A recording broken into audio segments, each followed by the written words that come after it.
Letters of എഫേസിയൻസിൻ്റെ അകത്ത് വരുമ്പോൾ അവിടെ കാണും പ്രിൻസ് ഓഫ് എയർ എന്ന് പറഞ്ഞ് അത് ഈ പ്ലാനറ്ററി സിസ്റ്റത്തിനും ഇതിനും ഇടയ്ക്കാണ് ഈ ദൂതന്മാരുള്ളതെന്നാണ് പറയുന്നത്.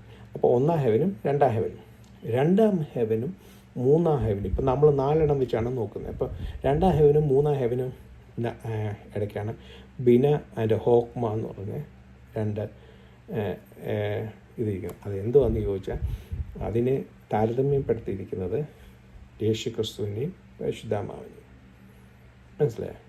അതിനാണ്. അതിന് മേളിലുള്ള ഒരു സ്ഥലം എന്തോന്ന് ഇന്നേവരെ ആരും കണ്ടിട്ടില്ല, ആർക്കും അറിയത്തില്ല. തഹശ് തോൽ എന്തുകൊണ്ടുള്ള തോലുകളാണെന്ന് വലിയ ധാരണയൊന്നും ഇല്ല. എങ്കിലും അതിനുള്ളത് അതിൻ്റെ അപ്പുറത്തോട്ടുള്ളതാണ് പിതാവിൻ്റെ വാസസ്ഥലം. അതാരും കണ്ടിട്ടില്ല.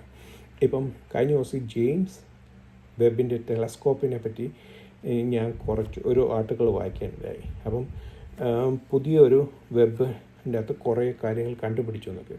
അപ്പം ഈ ജെയിംസ് വെബിൻ്റെ ടെലസ്കോപ്പ് മാക്സിമം പോയിട്ടുള്ളത് ഈ ഫസ്റ്റ് ഹെവനും സെക്കൻഡ് ഹെവനും, അതിനപ്പുറത്തോട്ട് പോയിട്ടില്ല.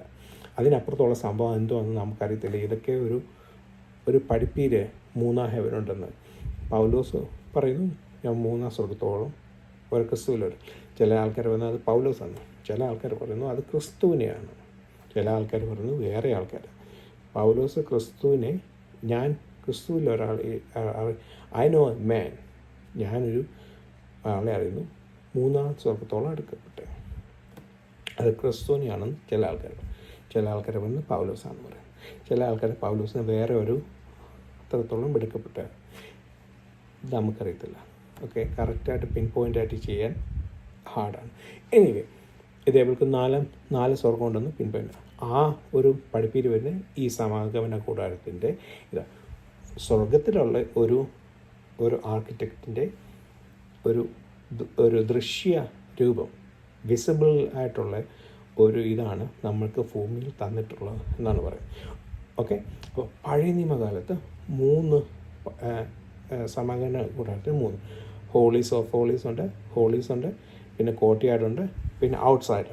ഓക്കെ, അപ്പം സ്വർഗം ഒരിത്, 4ാം സ്വർഗം പിതാവ് ഹോളീസ് ഓഫ് ഹോളീസ്, പിന്നെ ബിന ആൻഡ് അണ്ടർസ്റ്റാൻഡിങ് ഉള്ള പിന്നെ വരുന്നതാണ് കോർട്ട്യാർഡാണ് നമ്മുടെ എന്ന് വെച്ച് കഴിഞ്ഞാൽ പാപപരിഹാരത്തിനായി നമ്മൾ വരുന്ന യാഗങ്ങൾ അർപ്പിക്കേണ്ട സ്ഥലം. ഈ ഭൂമി എന്ന് പറയുന്നത് നമ്മൾ പാപപരിഹാരത്തിനായി നമ്മൾ